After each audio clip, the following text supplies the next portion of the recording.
Dear student, कल last video में अपन ने एनएमआर स्पेक्ट्रोस्कोपी के इंट्रोडक्शन के बारे में बात कर ली थी। अपन ने एनएमआर स्पेक्ट्रोस्कोपी में हर वर्ड को क्लियर किया था। एन का मतलब मैंने आपको बताया था न्यूक्लियर से, नाभिक से। नाभिक के अंदर प्रोटॉन और न्यूट्रॉन उपस्थित होते हैं। मैंने आपको एम का मतलब बताया था, मैग्नेटिक से बताया था, मैग्नेट से बताया था, चुंबक से बताया था।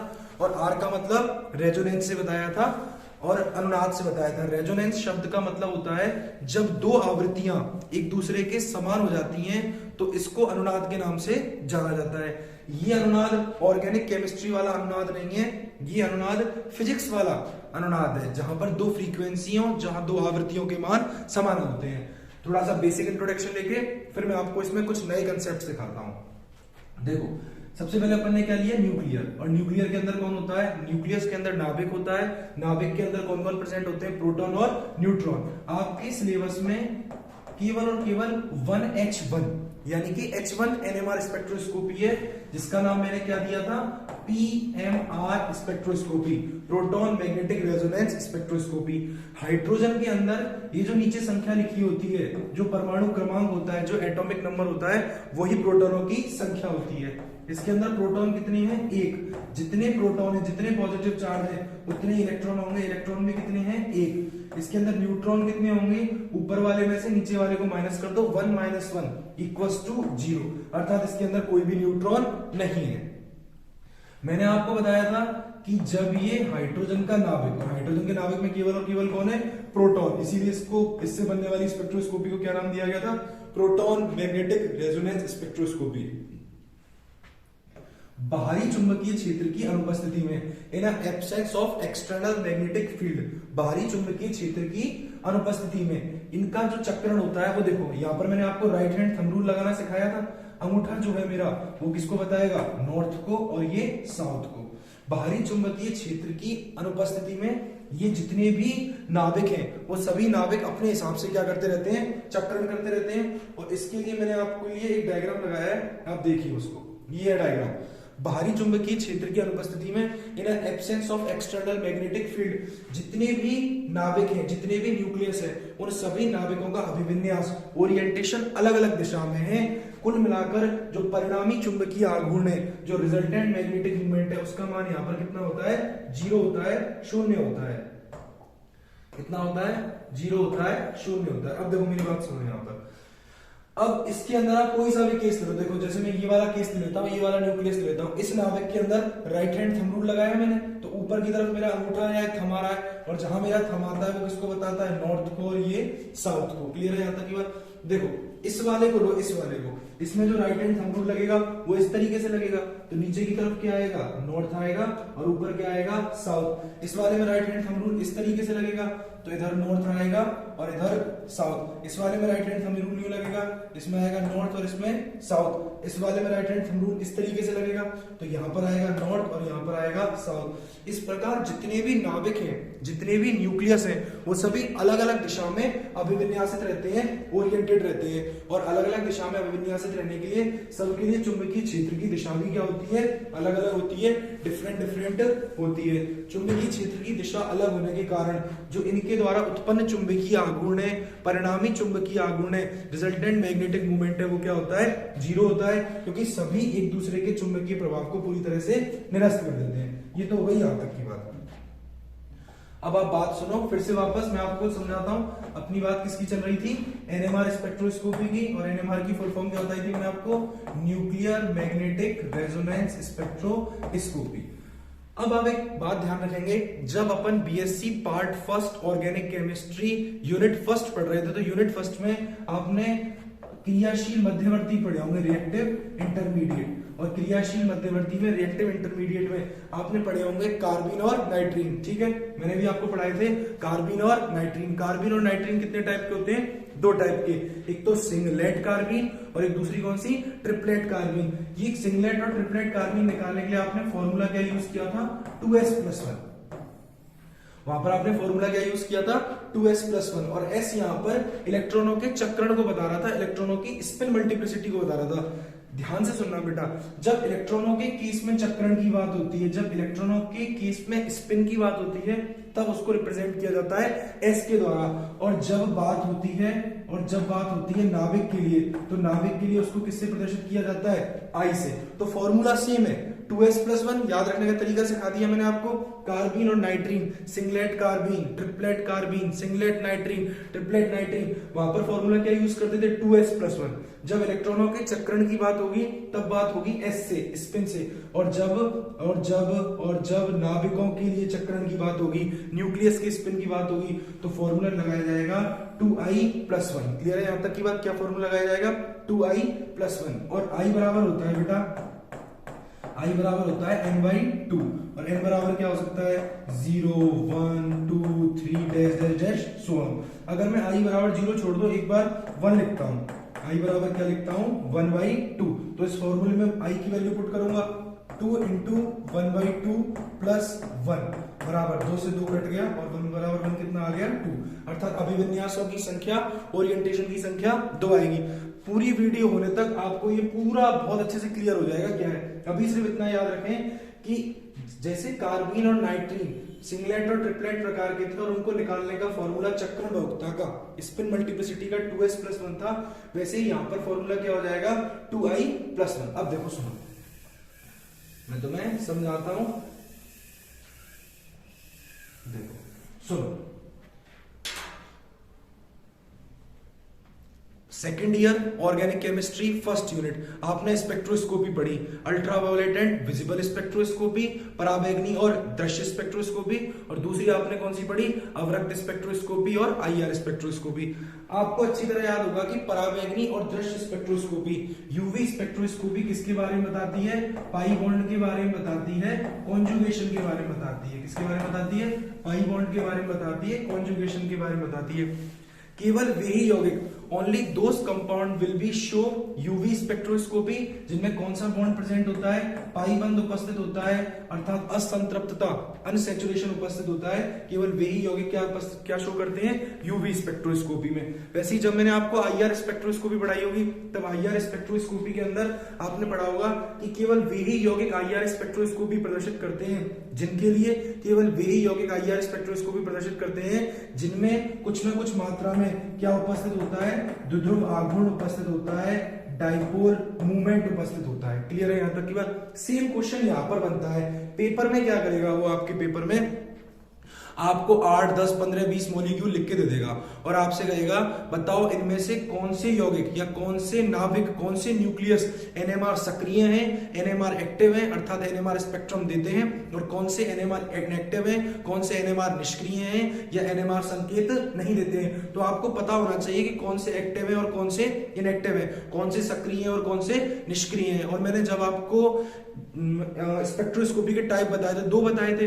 एक तो 1H1 एनएमआर स्पेक्ट्रोस्कोपी, जिसको मैं कह रहा था पीएमआर स्पेक्ट्रोस्कोपी, और एक 6C13 या कार्बन 13 एनएमआर स्पेक्ट्रोस्कोपी, जिसको मैं कह रहा था सीएमआर स्पेक्ट्रोस्कोपी। और वहां पे मैंने आपसे कहा था कि आगे आने वाले लेक्चर में मैं आपको बताऊंगा कि 6C12 को क्यों नहीं लिया गया, 6C13 को ही क्यों लिया गया।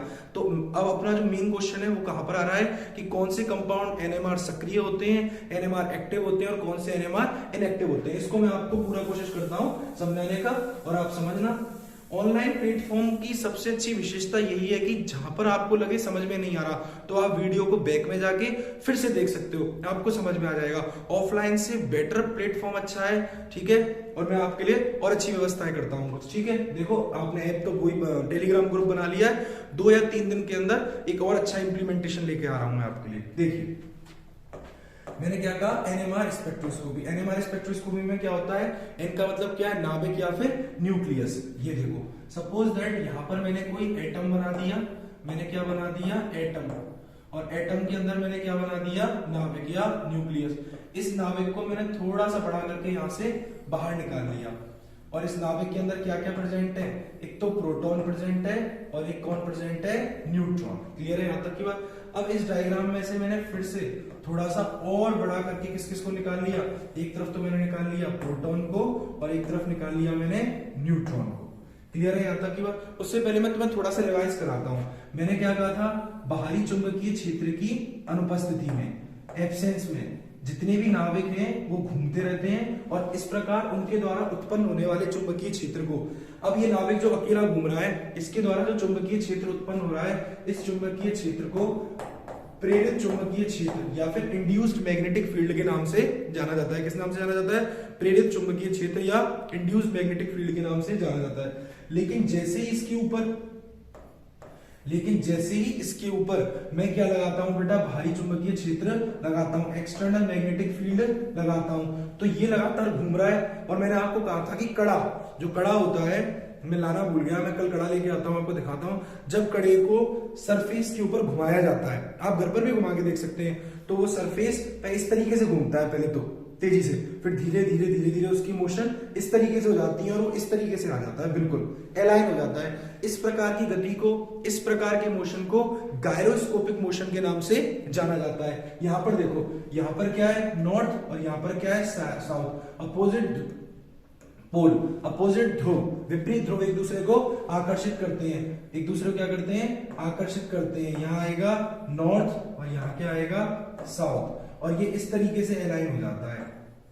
क्लियर है यहां तक की बात? इधर नॉर्थ और इधर साउथ। नॉर्थ और साउथ में क्या है? अट्रैक्शन है, आकर्षण है। नॉर्थ और साउथ में क्या है? अट्रैक्शन है, आकर्षण है। नॉर्मल कंडीशन में इन सभी की एनर्जी एक जैसी थी, सबके सब डीजेनरेट थे, समृद्ध थे, जो हमने लास्ट पार्ट में देख लिया है। लेकिन यहां पर आकर्षण हुआ, अट्रैक्शन हुआ, और आपको याद रखना है बेटा, आकर्षण के कारण, अट्रैक्शन के कारण ऊर्जा के मान में, एनर्जी के मान में हमेशा क्या होती है? कमी। तो मैंने आपको बताया था ये नीचे की तरफ चला जाता है, ठीक है।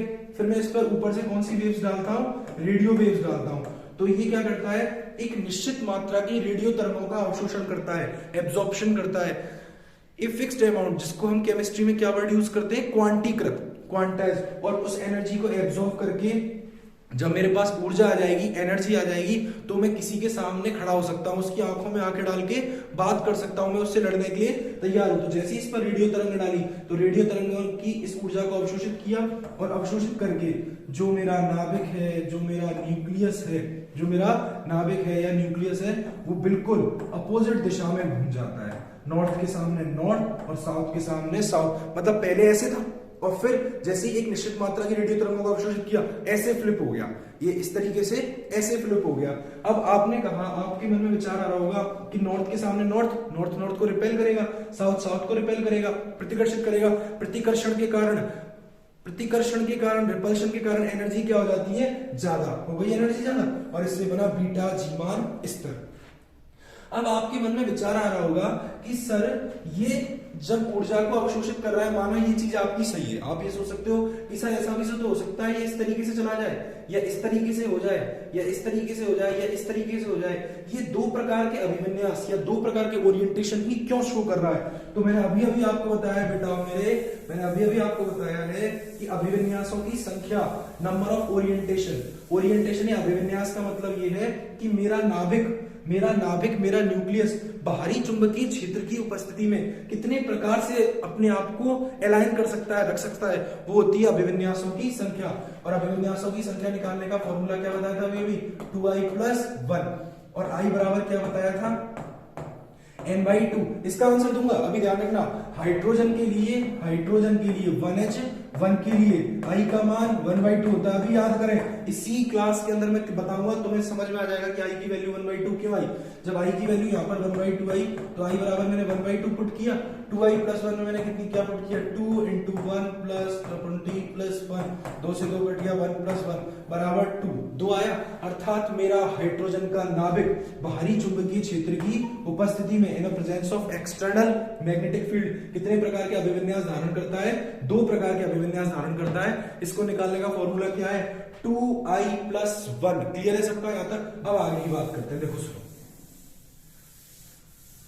यहां तक की बात सबको समझ में आ गई। अब जो मेरा मेन क्वेश्चन चल रहा है वो ये चल रहा है कि सर, ये i की वैल्यू आपने कैसे निकाली, कैसे पता चलेगा कौन NMR एक्टिव है और कौन इनएक्टिव है? देखो, नॉर्मल कंडीशन में ये स्थिति थी, जब तक मैंने बाहरी चुंबकीय क्षेत्र लगाया, देख लिया, और परिणामी चुंबकीय आघूर्ण का मान, रिजल्टेंट मैग्नेटिक मूवमेंट का मान क्या हो जाएगा? 0 हो जाएगा। अब देखो, ये देखो, जैसे ही मैंने बाहरी चुंबकीय क्षेत्र लगाया, एक्सटर्नल मैग्नेटिक फील्ड लगाया, इधर नॉर्थ पोल है और इधर साउथ पोल है, इधर नॉर्थ पोल है और इधर कौन सी पोल है? South pole.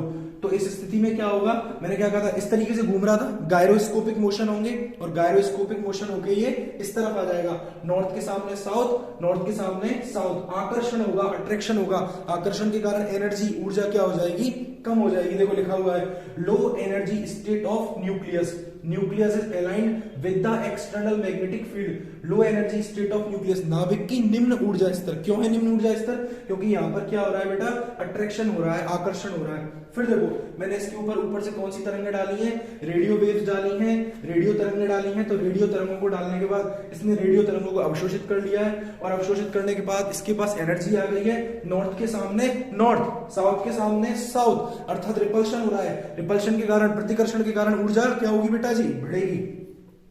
High energy state of nucleus, nucleus is aligned against the external magnetic field, जो न्यूक्लियस है वो बाहरी चुंबकीय क्षेत्र के बिल्कुल नॉर्थ के सामने नॉर्थ और साउथ के सामने साउथ, और दो स्तर बने थे जिनको मैंने नाम दिया था आपको, अल्फा जीमान स्तर और बीटा जीमान स्तर। क्लियर है यहां तक की बात। अब आगे बढ़ते हैं, ध्यान से सुनना।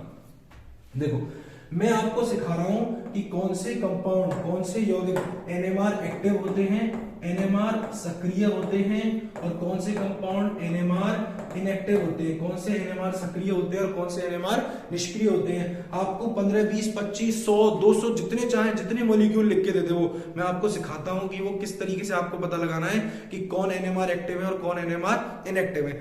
आपको इतना ध्यान रखना है मेरे बेटाओ, अभी अभी ये भी आपका क्लियर हो जाएगा, अभी थोड़ा सा याद रखो कि एनएमआर एक्टिव और इनएक्टिव होने की कैटेगरी क्या है। यदि आई की वैल्यू 0 है, यदि आई की वैल्यू क्या है, 0 है, मैं क्या कह रहा हूं, यदि आई की वैल्यू क्या है, 0 है, तो जिनके लिए आई की वैल्यू 0 आती है वो सभी के सभी एनएमआर क्या होते हैं, इनएक्टिव होते हैं, एनएमआर निष्क्रिय होते हैं, अर्थात भारी चुंबकीय क्षेत्र की उपस्थिति में कोई भी एनएमआर संकेत नहीं देते, हमारे किसी भी काम के लिए नहीं है। लेकिन जिनके लिए आई की value does not equal to 0 होती है, 0 के बराबर नहीं होती है, वे सभी के सभी कैसे होते हैं, एनएमआर एक्टिव होते हैं, एनएमआर सक्रिय होते हैं। क्लियर है, यहां तक की बात समझ में आ गई आपको। इतना याद रखना, अभी कभी मैं आपको सिखा दूंगा ये आई की वैल्यू निकालते ही कैसे, काम ही खत्म हो जाएगा। आप मॉलिक्यूल देखोगे और मॉलिक्यूल देखते ही तुरंत प्रभाव से बता दोगे कि एनएमआर सक्रिय या निष्क्रिय, एनएमआर एक्टिव या इनएक्टिव। आ जाओ आगे बात करते हैं। देखो मैंने आपसे क्या कहा, ये कोई एटम है और एटम के अंदर न्यूक्लियस है, नाभिक है, और नाभिक में कौन कौन रह रहे हैं, प्रोटॉन और न्यूट्रॉन। क्लियर है यहां तक की बात। अब इसमें से मैंने किसको बाहर निकालना है, नाभिक को बाहर निकालना है, और नाभिक के अंदर कौन कौन प्रेजेंट है, प्रोटॉन और न्यूट्रॉन। अब आप एक बात ध्यान रखना, कंफ्यूज ना होना। आप सबको पता है कि प्रोटॉन के ऊपर कैसा चार्ज होता है, पॉजिटिव चार्ज होता है। न्यूट्रॉन के ऊपर अभी तक आपने पढ़ा है कोई भी चार्ज नहीं होता। मैं कहता हूं, मेरे स्टेटमेंट को सुनना, टेंशन मत आना। मैं कह रहा हूं कि न्यूट्रॉन के पास भी चार्ज होता है, लेकिन न्यूट्रॉन के पास ओवरऑल चार्ज क्या होता है, 0 होता है। ओवरऑल चार्ज क्या होता है, 0 होता है। अब सुनो, एक्सप्लेनेशन देता हूं मैं तुम्हें इसका। देखो स्विट्जरलैंड के हैग नामक शहर में वैज्ञानिक एक प्रैक्टिकल करा रहे हैं। आप चाहो तो इसे YouTube पे सर्च कर सकते हो, जिसका नाम है LHC, लार्ज हेड्रोन कॉलिडल। क्या नाम है बेटा जी मेरे, लार्ज हेड्रोन कॉलिडल। लार्ज हेड्रोन कॉलिडल में क्या किया गया है कि जो स्विट्जरलैंड शहर है, स्विट्जरलैंड जो कंट्री है, उसकी जो हैग शहर है, उस शहर के नीचे 27 किलोमीटर की टनल बनाई गई है। इस तरीके से जो उसकी कितनी जो मतलब व्यास बोलेंगे, डायमीटर बोलेंगे, जो भी बोलेंगे, वो कितना है, 27 किलोमीटर है। और उसमें क्या किया जाता है बेटा, इधर से 2 नाविकों को स्पीड देकर, एक्सीलरेट करके, त्वरित कर छोड़ा जाता है, और वो बहुत तेज गति से आते हैं, लगभग प्रकाश के वेग के बराबर, और आकर आपस में टकराते हैं। जब 2 बड़े पार्टिकल आपस में टकराएंगे तो वो बड़े पार्टिकल छोटे छोटे पार्टिकल्स में टूट जाएंगे। तो इधर से एक नाभिक को छोड़ा, इधर से एक नाभिक को छोड़ा। नाभिक के अंदर कौन है, प्रोटॉन और न्यूट्रॉन, और प्रोटॉन और न्यूट्रॉन आपस में टकराते हैं, और उनके टकराने के कारण क्या होता है, ये प्रोटॉन और न्यूट्रॉन आगे छोटे छोटे पार्टिकल्स में टूट जाते हैं। आजकल क्वांटम फिजिक्स वाले जितने भी साइंटिस्ट हैं वो इन न्यूक्लियस के, इन पार्टिकल्स के पीछे पड़ गए हैं, और इनको तोड़े जा रहे हैं, और ये देख रहे हैं कि आखिर कितने छोटे पार्टिकल्स में टूट जाता है। तो जब ये टूटे तो ये पता चला कि जो प्रोटॉन और न्यूट्रॉन है ये आपस में किससे मिलकर बने होते हैं, क्वार्क पार्टिकल से। किससे मिलकर बने होते हैं बेटा जी, क्वार्क पार्टिकल से। और ये क्वार्क पार्टिकल कुछ इस प्रकार से होते हैं, एक होता है अप, एक होता है डाउन, एक होता है टॉप, एक होता है बॉटम, एक होता है स्ट्रेंच और एक होता है चार। ये क्वार्क पार्टिकल कुछ 6 प्रकार के होते हैं। अब इनके नाम कैसे आए इसके पीछे एक अलग कहानी है, एक अलग वीडियो बना के मैं उस कहानी को इन सबको समझा दूंगा। अभी तुम ध्यान रखना, ये क्वार्क पार्टिकल जो होते हैं वो कितने प्रकार के होते हैं? 6 प्रकार के। कौन कौन से? Up, down, top, bottom, strange और चार। अब देखो ध्यान रहेगी यहां तक कि मेरे जो प्रोटॉन और न्यूट्रॉन है वो भी किससे मिलकर बने हुए हैं? क्वार्क पार्टिकल से मिलकर बने हुए हैं। और ये कौन कौन से क्वार्क पार्टिकल से मिलकर बने हुए हैं बेटा? आपको याद रखना है अप और डाउन से, अप और डाउन से। देखो एक बार मैंने क्या बना लिया, एक तरफ प्रोटॉन और एक तरफ मैंने क्या बना लिया? न्यूट्रॉन। ये है मेरा प्रोटॉन और ये है मेरा न्यूट्रॉन। जो मेरा प्रोटॉन है वो दो अप पार्टिकल से और जो तीसरा है वो कौन सा होता है? डाउन से। प्रोटॉन के अंदर टोटल 3 क्वार्क पार्टिकल्स होते हैं। इन 3 क्वार्क पार्टिकल्स में से 2 अप वाले होते हैं और एक डाउन वाला होता है। जबकि न्यूट्रॉन जो मेरा है उसमें 2 डाउन होते हैं, क्वार्क होते हैं, डाउन क्वार्क, और एक कौन सा होता है? अप क्वार्क होता है। क्लियर है? अब ध्यान से सुनना, एक अप क्वार्क के लिए वैल्यू होती है +2/3 और एक डाउन क्वार्क के लिए वैल्यू होती है -1/3। Okay, get it? अब देखो सुनो, अप और अप के लिए वैल्यू कितनी है? +2/3। कितने अप है? 2। तो दूसरे के लिए वैल्यू कितनी है? +2/3। डाउन के लिए वैल्यू कितनी है? -1/3। ठीक है बेटा, 2 और 2 4। तो इसका मतलब प्लस का 4/3 -1/3। 4 में से 1 गया तो कितना बचा? 3। 3/3 बराबर क्या आ गया?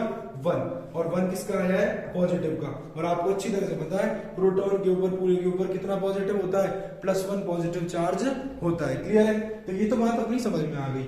न्यूट्रॉन में कितने डाउन है? 2 डाउन। एक डाउन के लिए वैल्यू कितनी है? -1/3 और एक कौन सा है? अब के लिए वैल्यू कितनी है? +2/3। इसका मतलब -1/3 -2/3 +2/3 माइनस से प्लस कैंसल बराबर क्या आ गया? 0। अर्थात मेरे न्यूट्रॉन के ऊपर कोई भी चार्ज नहीं होता। अर्थात मेरे न्यूट्रॉन के ऊपर ओवरऑल चार्ज कितना होता है? 0। जबकि वास्तव में क्वार्क पार्टिकल्स के ऊपर कुछ ना कुछ तो चार्ज था, कुछ ना कुछ तो आवेश था। और मेरा स्टेटमेंट क्या था कि जब भी कोई चार्ज पार्टिकल रोटेट करता है, जब भी कोई आवेशित कण घूमता है, तो उसके घूमने के कारण चुंबकीय क्षेत्र और विद्युत क्षेत्र उत्पन्न होता है। प्रोटॉन की बात तो क्लियर थी, लेकिन ध्यान रखें कि न्यूट्रॉन के घूमने के कारण भी, मेरी बात ध्यान रखें कि न्यूट्रॉन के घूमने के कारण भी चुंबकीय क्षेत्र उत्पन्न होता है। ये ना सोचे कि न्यूट्रॉन तो सर आवेशित ही नहीं है, न्यूट्रॉन तो न्यूट्रल है, उस पर तो कोई चार्ज नहीं है। न्यूट्रॉन पर ओवरऑल चार्ज क्या होता है? 0। तो न्यूट्रॉन के घूमने से भी चुंबकीय क्षेत्र उत्पन्न होगा। इसीलिए कॉन्सेप्चुअल सोचो, इसीलिए इस स्पेक्ट्रोस्कोपी का नाम क्या रखा गया? नाभिकीय, न्यूक्लियर मैग्नेटिक चुंबकीय अनुनाद स्पेक्ट्रोस्कोपी, रेजोनेंस स्पेक्ट्रोस्कोपी। केवल इसका नाम अगर प्रोटॉन नहीं रख सकते थे क्या? केवल नाम रख देते हैं, क्योंकि न्यूट्रॉन पर तो कोई चार्ज ही नहीं है। न्यूट्रॉन को घूमने दो, उसके घूमने से तो चुंबकीय क्षेत्र उत्पन्न ही नहीं होगा। लेकिन इसका नाम क्या रखा गया? नाभिकीय, क्योंकि जो चुंबकीय क्षेत्र उत्पन्न होता है, जो नाभिक के द्वारा चुंबकीय क्षेत्र उत्पन्न होता है, उसमें प्रोटॉन का भी कंट्रीब्यूशन होता है, प्रोटॉन का भी योगदान होता है, और उसमें किसका योगदान होता है? न्यूट्रॉन का भी योगदान होता है। तो ध्यान रखें, जब प्रोटॉन घूमेगा तब भी चुंबकीय क्षेत्र उत्पन्न होगा, और जब न्यूट्रॉन घूमेगा तब भी चुंबकीय क्षेत्र उत्पन्न होगा। क्यों होगा? क्योंकि इसके पास कैसे पार्टिकल है? डाउन, डाउन और अप, और इन पर कुछ ना कुछ क्या है? चार्ज है, और इन चार्ज के घूमने के कारण क्या उत्पन्न होगा? चुंबकीय क्षेत्र। अब देखो सुनो, आपके दिमाग में, मेरे हिसाब से आपके माइंड में, आपके ब्रेन में ये कंसेप्ट क्लियर हो गया होगा कि प्रोटॉन भी घूमेगा, प्रोटॉन पर पॉजिटिव चार्ज है, और चार्ज पार्टिकल होने के कारण वो चुंबकीय क्षेत्र, मैग्नेटिक फील्ड उत्पन्न करेगा। इस मैग्नेटिक फील्ड को प्रेरित चुंबकीय क्षेत्र या फिर इंड्यूस्ड मैग्नेटिक फील्ड भी कहते हैं। मेरा न्यूट्रॉन भी घूमेगा, और न्यूट्रॉन भी क्वार्क पार्टिकल से बना हुआ है, 2 डाउन और 1 अप से, और क्वार्क पार्टिकल पर भी चार्ज है, उस चार्ज के कारण क्या उत्पन्न होगा? मैग्नेटिक फील्ड उत्पन्न होगा। क्लियर है यहां तक की बात? अब मैं आपको सिखा रहा था कि कौन सा कंपाउंड एनएमआर एक्टिव होता है, कौन सा एनएमआर इनएक्टिव होता है। मैं कह रहा हूं जिनके लिए आई की वैल्यू 0 होती है वो सभी के सभी एनएमआर इनएक्टिव होते हैं, और जिनके लिए I does not equals to 0 होता है वो सभी के सभी एनएमआर एक्टिव होते हैं। अब आ जाओ, मैं आपको कुछ सिखाता हूं। देखो, ये स्लाइड आपने देख ली, ये देख ली, ये देख ली। अब आप हेडिंग लिखिए अपनी कॉपी में, सभी आपको हेडिंग लिखनी है, हिंदी मीडियम इंग्लिश मीडियम दोनों को। NMR active and inactive compound, NMR सक्रिय और निष्क्रिय यौगिक, NMR active and inactive compound. देखो जो पढ़ाया है वही सिखाता हूं।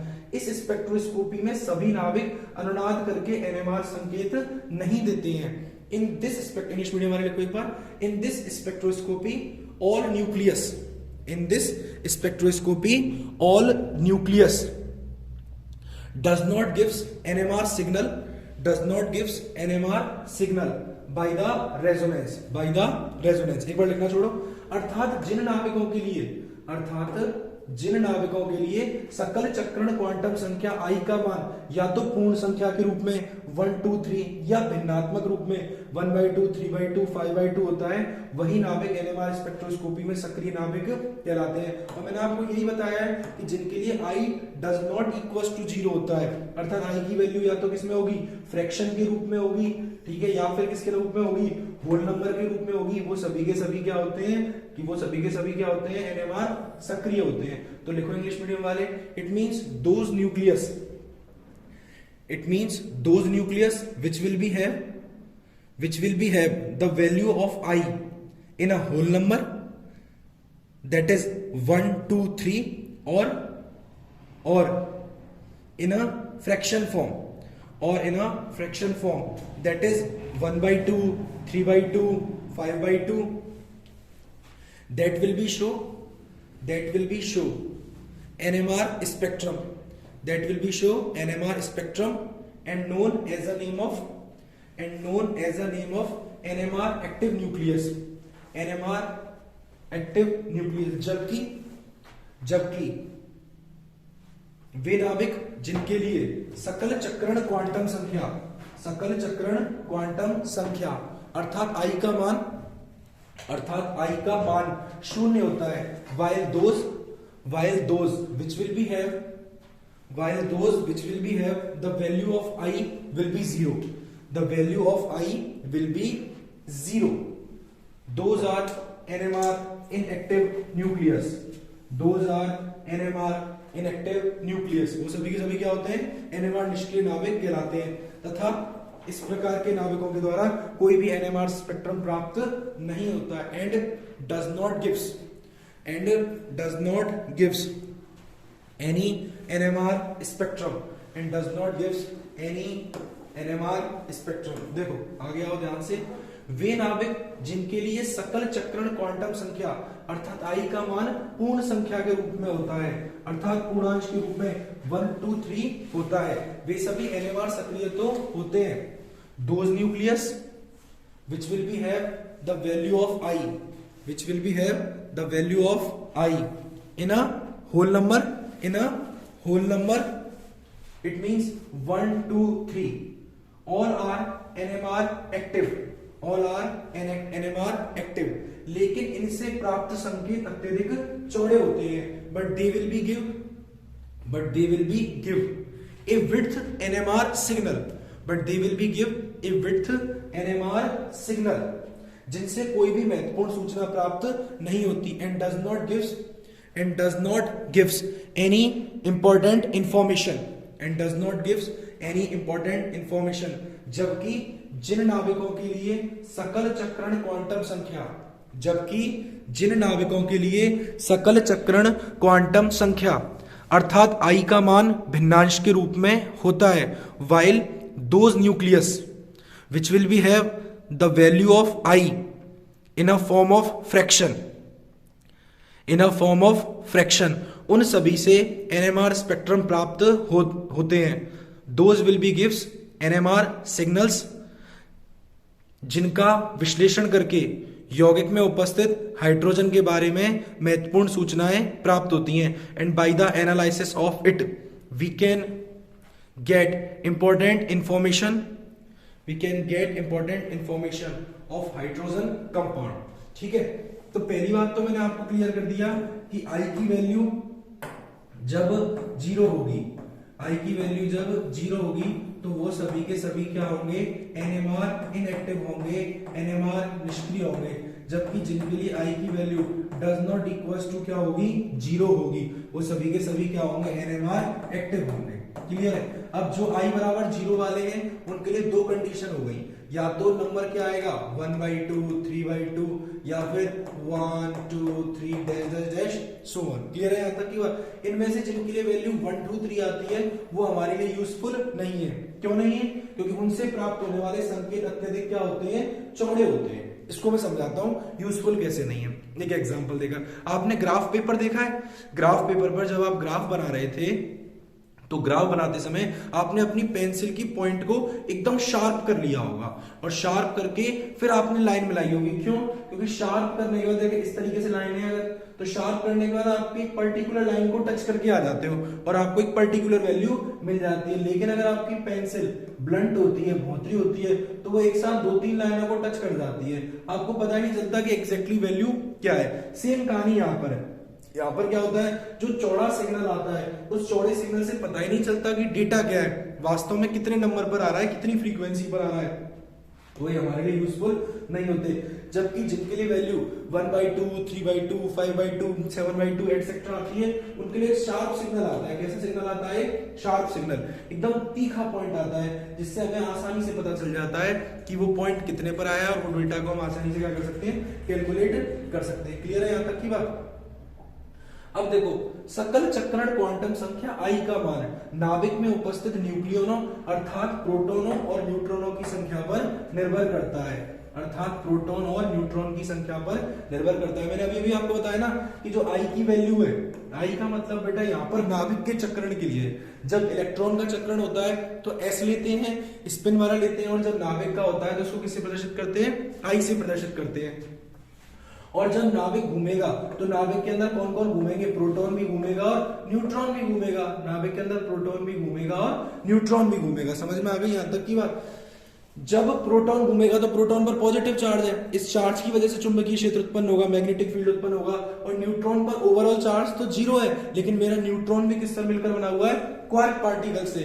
2 डाउन क्वार्क पार्टिकल और एक अप क्वार्क पार्टिकल, और इस अप और डाउन के घूमने की वजह से, उनके चार्ज की वजह से प्रोटॉन से भी मैग्नेटिक फील्ड उत्पन्न होगा और न्यूट्रॉन से भी मैग्नेटिक फील्ड उत्पन्न होगा। मेरे दोनों से ही क्या उत्पन्न होंगे, मैग्नेटिक फील्ड उत्पन्न होंगे। अब मैं आपको सिखाता हूं बेसिक कंसेप्ट। देखिए यहां तक का आपको याद हो गया होगा कि कंसेप्ट क्या है कि आई बराबर 0 तो एनएमआर निष्क्रिय, NMR inactive, I does not equals to 0, I 0 के बराबर नहीं है तो एनएमआर एक्टिव। अब आप सोचोगे कि सर हमें कैसे पता चलेगा, कैसे हम डिटरमाइन करेंगे, तो मैं आपको सिखाता हूं, ध्यान से सुनना।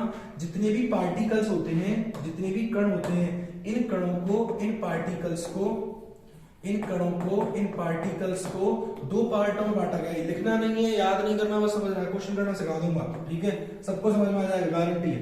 पार्टिकल 2 प्रकार के होते हैं, एक तो होते हैं बेटा फर्मियन, एक तो कौन से होते हैं, फर्मियन। एक कौन से होते हैं बेटा मेरे, बोसॉन। एक होते हैं फर्मियन और एक बोसॉन। फर्मियन के लिए जो वैल्यू होती है वो फ्रैक्शन में होती है। फ्रैक्शन का मतलब भिन्नांश के रूप में होती है। भिन्नांश का मतलब क्या होता है, 1/2, क्या होती है फ्रैक्शन के रूप में, 1/2, 3/2, it may be 5/2 dot dot dot. जबकि जो बोसॉन होते हैं उनके लिए जो वैल्यू होती है वो किस में होती है, होल नंबर में होती है, 1 2 3 dash dash dash so on. Clear है यहाँ तक की बात, समझ में आ गई बात। जो फर्मियंस है, उन फर्मियंस के एग्जांपल कौन है, प्रोटॉन, न्यूट्रॉन और मेरा इलेक्ट्रॉन। इन सदैव आपको पता है इलेक्ट्रॉन का चक्रण आपने हमेशा क्या किया होगा, प्लस हाफ या माइनस हाफ, क्योंकि इसके अंदर आते हैं फर्मियंस के अंदर, और फर्मियंस की वैल्यू किसमें होती है, फ्रैक्शन में होती है, भिन्नात्मक रूप में होती है। फिर आप कहोगे सर बोसॉन का एग्जाम्पल क्या है, तो बोसॉन के जो एग्जाम्पल है वो आपने पढ़ा होगा फोटोन।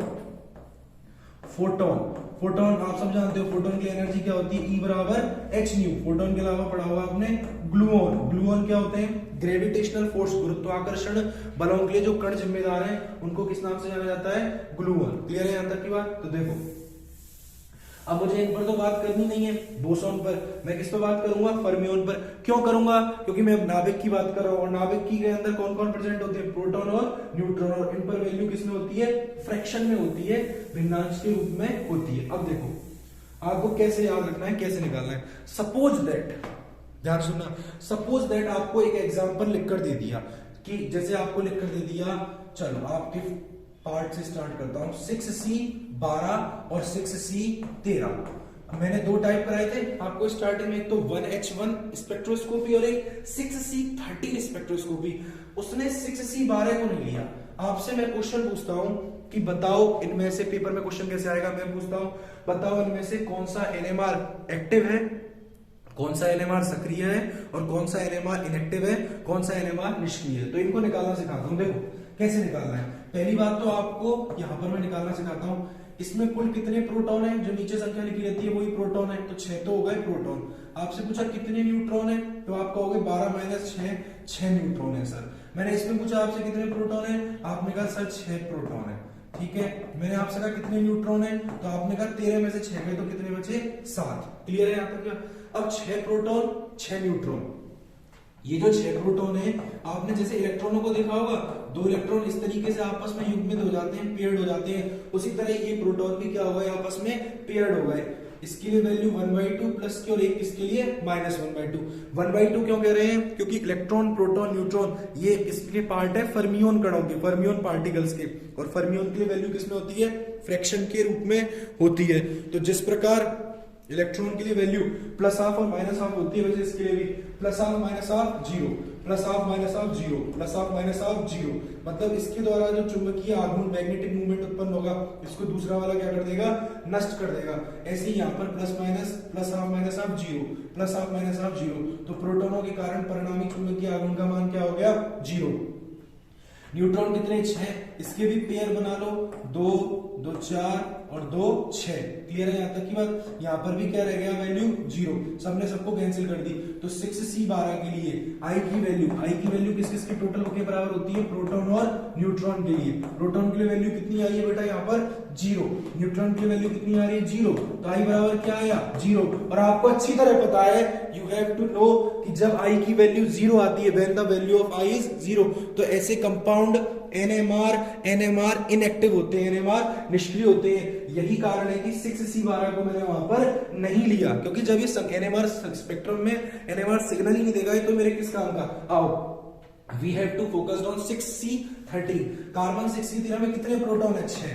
2 पेयर बनाता हूं, 4 और 6 बन गए पेयर बेटा। +½ -½ 0, +½ -½ 0, +½ -½ 0। न्यूट्रॉन 7, ठीक है, +½ -½ 0, +½ -½ 0, +½ -½ 0। लेकिन ये क्या? ये तो अकेला रह गया, इसने तो कोई भी पेयर नहीं बनाया। इसका मतलब इसके लिए वैल्यू क्या है? आई बराबर क्या आ गई यहाँ पर? 1/2। तो एक के लिए वैल्यू 0 और एक के लिए 1/2। तो आंसर मेरा क्या आ गया? आई बराबर 1/2। और आपको बताया है मैंने, जिनके लिए आई की value does not equal to 0 होती है, 0 के बराबर नहीं होती, वो सभी के सभी एनएमआर एक्टिव होते हैं, वो सभी के सभी एनएमआर सक्रिय होते हैं। यही कारण है कि अपन ने 6C 13 की स्टडी करी और इसको लिया और इसको नहीं लिया। अर्थात अगर आपसे पूछे पेपर में कि इन दोनों में कौन सा सक्रिय है, कौन सा एक्टिव है, तो आप बता सकते हो 6C 13। क्यों? क्योंकि इसके लिए आई की value does not equal to क्या है? 0 है, 0 के बराबर नहीं है। आई की वैल्यू क्या है? यहाँ पर 1/2 दी गई है। क्लियर है? यहाँ तक की बात समझ में आ रही है? इसीलिए हमने इसकी स्टडी करी। अब मैं आपको कोई भी एग्जाम्पल लिख कर दे दूं, चलो एक आपका फेवरेट जो आपको पूरे में पढ़ना है उसी को उठाता हूं। देखो एग्जाम्पल क्या है? 1H1, ये आपको पढ़नी है 1H1, जिसको मैं दूसरा नाम क्या दे रहा था? PMR, proton magnetic resonance spectroscopy दे रहा था। अब आपसे पूछा जाएगा कि बताओ 1H1 स्पेक्ट्रोस्कोपी जो है वो NMR एक्टिव है ये कंपाउंड, या NMR इनएक्टिव है? तो आप सोचो और निकालने का तरीका देखो। सबसे पहले मुझे बताओ 1H1 स्पेक्ट्रोस्कोपी में प्रोटॉन कितनी है? 1, और एक प्रोटॉन की वैल्यू कितनी होती है? 1/2।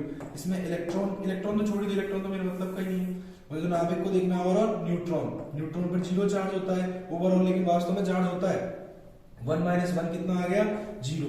इसके पास कोई भी न्यूट्रॉन नहीं है, एक ही प्रोटॉन है, इसीलिए इसको किस नाम से जानते हैं? प्रोटॉन मैग्नेटिक रेजोनेंस स्पेक्ट्रोस्कोपी के नाम से जानते हैं। इसके लिए वैल्यू क्या आ गई? 1/2। क्लियर है? और देखो और अच्छे समझते हैं, मैंने डायरेक्ट लिख दिया। प्रोटॉन कितने हैं, 1, और 1 को मैं बनाऊंगा इस तरीके से, और इसके लिए वैल्यू कितनी आ गई 1/2। न्यूट्रॉन तो है ही नहीं, 0 है, तो वैल्यू तो 0 रहेगी। इसके लिए I की वैल्यू किसके बराबर आ गई 1/2 के बराबर, अर्थात I does not equals to 0। जब I की वैल्यू 0 के बराबर नहीं होती तो ये क्या हो गया NMR, तो ये क्या हो गया NMR एक्टिव। क्लियर है, इसीलिए हम इसको पढ़ते हैं 1H1 को। अब आपके मन में कोई भी क्वेश्चन आ जाए, मैं आपको कोई भी क्वेश्चन लिख कर दे दूं, तो आप आसानी से आप मुझे उसका आंसर बता सकते हो कि ये NMR एक्टिव है या नहीं है। पहली बात तो आपको ध्यान रखना है NMR एक्टिव है या इनएक्टिव है। इसको देखने के लिए आपको किसको देखना पड़ेगा, I को। I की वैल्यू अगर किसके बराबर है 0 के बराबर है, तो वो क्या होंगे NMR इनएक्टिव हो जाएंगे, NMR निष्क्रिय हो जाएंगे। और अगर I की value does not equals to 0 है, तो वो सारे के सारे क्या हो जाएंगे एक्टिव हो जाएंगे, सक्रिय हो जाएंगे। अब ये भी 2 प्रकार के बता दिए, जिनके लिए वैल्यू किसमें हो, फ्रैक्शन में हो, भिन्नांश के रूप में हो, और दूसरे मैंने कैसे क्या बता दिए, जिनके लिए वैल्यू होल नंबर में हो। तो ये वाले तो अपने यूज में कम ही आते हैं, एक्टिव तो होते हैं लेकिन इनसे प्राप्त संकेत अत्यधिक चौड़े होते हैं, लेकिन ये वाले हैं इनसे एकदम शार्प सिग्नल प्राप्त होते हैं, और ये हमारे यूजफुल में मैंने आपको एक करने सिखा दिया। देखो आपके मन में कोई भी एग्जांपल आ जाए, ये सब लिखना नहीं है, लिखना आपको वो ये जो पीपीटी के फॉर्मेट में देता हूं मैं आपको, ठीक है। और बाकी अगर ये वाला अगर लिखना होगा तो मैं आपको बोल दूंगा, इसको सिर्फ समझना है आपको। और मेन जो चीज है वो क्या है, समझने वाली है। टेलीग्राम पे आप सभी ने ग्रुप बना ही लिया है, आप सभी उस ग्रुप को ज्वाइन करें, ठीक है ना। क्लियर सी बात है, उस पर मैं आपको सारी इन्फॉर्मेशन प्रोवाइड करा दूंगा, जो भी क्वेरीज होंगी वो बात कर लेंगे। लाइव क्लासेस किस दिन होगी, लाइव क्लासेस का टाइम क्या होगा, वो सारी बातें अपन उस पर कर लेंगे। देखो एक और एग्जाम्पल लेते हैं। एग्जाम्पल है 2He4। एग्जाम्पल मैंने आपके आगे क्या लिया 2He4, और आपसे पूछा कि बताओ 2He4 में 2He4 जो है हीलियम का जो नाभिक है वो NMR एक्टिव है या NMR इनएक्टिव है। तो इसको आप कैसे निकालोगे, सबसे पहले आप नाभिक को फोकस करोगे, न्यूक्लियस को फोकस करोगे। नाभिक के अंदर कौन कौन रहते हैं मेरे बेटा, प्रोटॉन और न्यूट्रॉन। कितने प्रोटॉन है, जो नीचे संख्या होती है, जो परमाणु क्रमांक होता है, जो एटॉमिक नंबर होता है, वही प्रोटॉनों की संख्या होती है। कितने प्रोटॉन है 2। कितने न्यूट्रॉन है 4 - 2 2।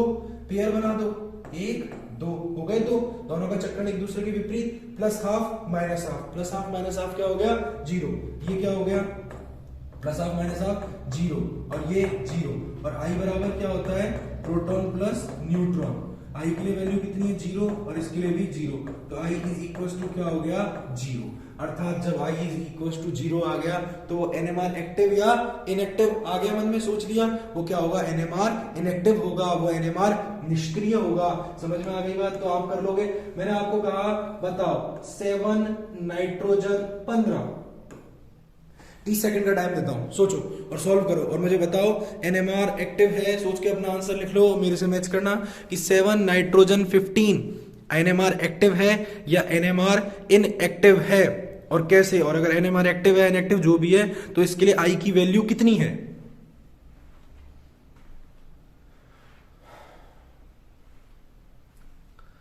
ठीक है, वीडियो को पुश कर लेना, 30 सेकंड देखना, ईमानदारी करना सब मेरे साथ, ठीक है। देखो इसमें प्रोटॉन कितने हैं, जो नीचे संख्या लिखी जाती है परमाणु क्रमांक 7। इसके अंदर न्यूट्रॉन कितने हैं 15 में से 7 गए तो कितना बचा 8। पेयर बना लो 2 4 6 1 7, अकेला रह गया, कैंसिल कैंसिल कैंसिल, लेकिन ये कैंसिल नहीं हुआ। 8 में 2 का भाग दे दो, 2 चौक 8। पेयर कितने बनेंगे 4 बन गए, पेयर 4 का मतलब प्लस हाफ माइनस हाफ 0 0 0 और 0। न्यूट्रॉनों के लिए 0, लेकिन प्रोटॉनों के लिए कितना आ गया प्लस 1/2, तो वैल्यू कितनी आ गई I बराबर 1/2। और जब I इज इक्वल टू क्या आ गया 1/2 आ गया। जब I इज इक्वल टू 1/2 आ गया इसका मतलब ये NMR एक्टिव है। तो आप आसानी से पहचान सकते हो मेरे हिसाब से कि कौन सा NMR एक्टिव है और कौन सा NMR इनएक्टिव है, ठीक है। मैंने आपको एक एग्जांपल और देना है, मेरा एग्जांपल है 7 नाइट्रोजन 14। पहले तो आपको मुझे बताना है कि ये NMR एक्टिव है या NMR इनएक्टिव है, और जो भी है, और उसके लिए क्या बतानी है आपको I की वैल्यू। आपको क्या करना है वीडियो को पुश कर देना है और वीडियो को पुश करके करना है। देखो बाकी मैं आवाज से बता रहा हूँ, आप मैच कर लेना, बेईमानी मत करना, ठीक है। देखो इसमें प्रोटॉन और इसमें क्या है न्यूट्रॉन। कितने प्रोटॉन है 7, 1 2 3 4 5 6 और 7। कैंसिल कैंसिल कैंसिल, वैल्यू क्या रह गई प्लस हाफ। इसमें कितने हैं 14 14 माइनस 7 2 4 5 6 और 7। क्लियर है यहाँ तक की बात? इसके लिए वैल्यू यहाँ पर कितनी, ये तो सब कैंसिल आउट हो गए, ये सब कैंसिल आउट हो गए। यहाँ वैल्यू कितनी बची, प्लस हाफ, यहाँ कितनी बची। लास्ट एग्जांपल एनएमआर स्पेक्ट्रोस्कोपी में जो अपन ने लिया था वो कौन सा था, 7 नाइट्रोजन 14 का। 7 नाइट्रोजन 14 के लिए ये बताना है कि ये एनएमआर सक्रिय है, एनएमआर एक्टिव है या एनएमआर इनएक्टिव है। एनएमआर एक्टिव या इनएक्टिव निकालने के लिए तरीका क्या बताया था? आप सबसे पहले इसमें प्रोटॉन देखो, प्रोटॉन कितने हैं इसके अंदर, जितने परमाणु क्रमांक है उतने ही प्रोटॉन होते हैं 7, जितना एटॉमिक नंबर है। न्यूट्रॉन कितने हैं इसके अंदर, ऊपर वाले द्रव्यमान संख्या मास नंबर में से नीचे वाले माइनस कर दो 7। पेयर बनाओ, 2 का भाग देके 2 4 5 6 और 1 7। यहाँ पर पेयर बनाओ 2 4 6 और 1 7। ये दोनों आपस में कैंसिल कर देंगे, प्लस हाफ माइनस हाफ 0 0 0 0 0 और 0। इसके लिए वैल्यू 1/2 और इसके लिए वैल्यू 1/2। आई की वैल्यू निकालने का फॉर्मूला क्या था, प्रोटॉन प्लस न्यूट्रॉन। प्रोटॉन के लिए कितनी वैल्यू 1/2, न्यूट्रॉन के लिए value 1/2। I is equal to क्या आ गया 1। और जब आई की वैल्यू 1 के बराबर आ गई, इसका मतलब I does not equal to 0 है, तो ये हो गया आपका एनएमआर एक्टिव कंपाउंड। तो आप आसानी से इस तरीके से सबको देख सकते हो कि कौन सा एनएमआर एक्टिव है और कौन सा एनएमआर इनएक्टिव कंपाउंड है। इसको समझने के लिए मैंने एक पीपीटी बनाई है जिसमें बहुत सारे एग्जांपल लिखे हुए हैं, आप उसे देख सकते हो। देखो ये देखो, ये रही पीपीटी। देखो प्रोटॉनों की संख्या अगर सम संख्या के रूप में, इवन नंबर्स के रूप में, और न्यूट्रॉनों की संख्या भी किसके रूप में, इवन के रूप में, तो आपको अच्छी तरह से पता है दो सम संख्याओं का, दो इवन का जो काउंट आता है वो एक कैसी संख्या आती है, इवन नंबर आता है। और जब प्रोटॉन और न्यूट्रॉन दोनों ही सम होते हैं तो नाभिकीय चक्रण या न्यूक्लियर स्पिन या आई की वैल्यू क्या आएगी 0। आपको मैंने 6C12 वाला एग्जांपल 8 ऑक्सीजन 16 सल्फर 32 लिख के दिए हैं। इनमें से कोई सा भी एक एग्जांपल उठा लो। सपोज दैट मैं 8 ऑक्सीजन 16 ले लेता हूं, 8 ऑक्सीजन 16। 8 ऑक्सीजन 16 के अंदर कितने प्रोटॉन है, जो नीचे संख्या लिखी हुई है 8। कितने न्यूट्रॉन है, 16 में से 8 माइनस कर दो, कितने बचे 8 बचे। 8 का मतलब इसमें 2 का भाग लगाओ, 4 पेयर बनेंगे, 1 2 3 4 5 6 7 8। प्लस हाफ माइनस हाफ 0 0 0 और 0। यहाँ पर न्यूट्रॉन भी 8 है, ये भी इस तरीके से आएंगे और वैल्यू आएगी टोटल 0। तो आई की वैल्यू जब 0 होती है तो वो एनएमआर क्या होता है, इनएक्टिव होता है, अर्थात एनएमआर निष्क्रिय होता है। आई की वैल्यू जब 0 होती है तब वो होता है एनएमआर इनएक्टिव। समझ में आ गई यहाँ तक की बात? अगला केस देखो, किसी को भी करके देख लेना आप सॉल्व। नेक्स्ट देखो, दूसरा और तीसरा पॉइंट एक साथ समझा रहा हूं। प्रोटॉनों की संख्या ऑड है, विषम है, न्यूट्रॉनों की संख्या सम है, इवन है, या फिर ये सम है और ये विषम है। और आपको पता है एक सम संख्या और एक विषम संख्या, एक इवन और एक ऑड का योग हमेशा एक कैसी संख्या आती है, विषम संख्या आती है, ऑड नंबर आते हैं। अब यहाँ पर आपके सामने कोई सा भी एक एग्जांपल ले लो और मैं उसकी वैल्यू निकाल कर दिखाता हूं। जब एक विषम होता है और एक सम होता है, अर्थात जब इन दोनों का टोटल एक विषम आता है तो आई की वैल्यू फ्रैक्शन के रूप में आती है, भिन्न के रूप में आती है। आपको मैं एग्जांपल समझाता हूं। यहाँ पर 9F19 वाला, 9F19 के अंदर टोटल कितने प्रोटॉन है, कितने प्रोटॉन है, जो नीचे की संख्या है 9 प्रोटॉन है। कुल कितने न्यूट्रॉन है, 19 में से 9 माइनस कर दो 10। इसके पेयर बनेंगे 5। Plus half minus half, plus half minus half, value आएगी 0।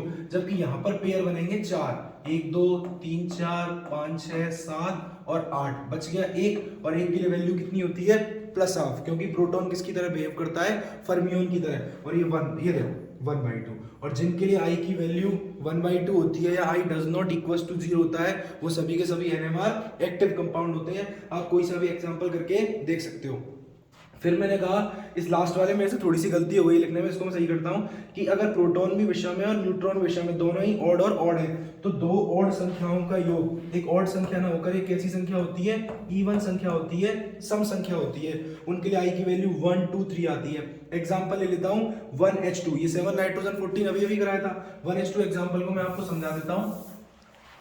1H2 में प्रोटॉन कितने हैं, जो नीचे लिखे हुए हैं 1। न्यूट्रॉन कितने हैं बेटा, 2 माइनस 1 1। 1 का मतलब 1 ये रहा, 1 ये रहा। 1 के लिए वैल्यू प्लस हाफ और दूसरे के लिए value plus half, plus half plus half 1, ये आ गई एक वैल्यू। और आई की वैल्यू जब 0 के बराबर नहीं होती तो वो सभी के सभी एनएमआर एक्टिव होते हैं। तो ये सभी कंपाउंड एनएमआर एक्टिव कंपाउंड है। यहां तक आपको समझ में आ गया कि कैसे एनएमआर एक्टिव निकालना है और कैसे एनएमआर इनएक्टिव निकालना है। पेपर में आपको वो बताएंगे, क्वेश्चन पूछेंगे कि कौन सा एक्टिव है और कौन सा इनएक्टिव है। लास्ट कंक्लूजन आपको एक ट्रिक में सिखा देता हूं। अगर इस द्रव्यमान संख्या में 4 का पूरा पूरा भाग चला जाए, अगर इस द्रव्यमान संख्या में 4 का पूरा पूरा भाग चला जाए तो वो एनएमआर इनएक्टिव होते हैं, एनएमआर निष्क्रिय होते हैं। और अगर कुछ शेष बचता है, पूरा पूरा भाग नहीं जाता है, रिमाइंडर बचता है, तो वो सभी के सभी एनएमआर एक्टिव होते हैं। इसको नोट कर लेना, बाकी अपन मिलते हैं कल की क्लास में।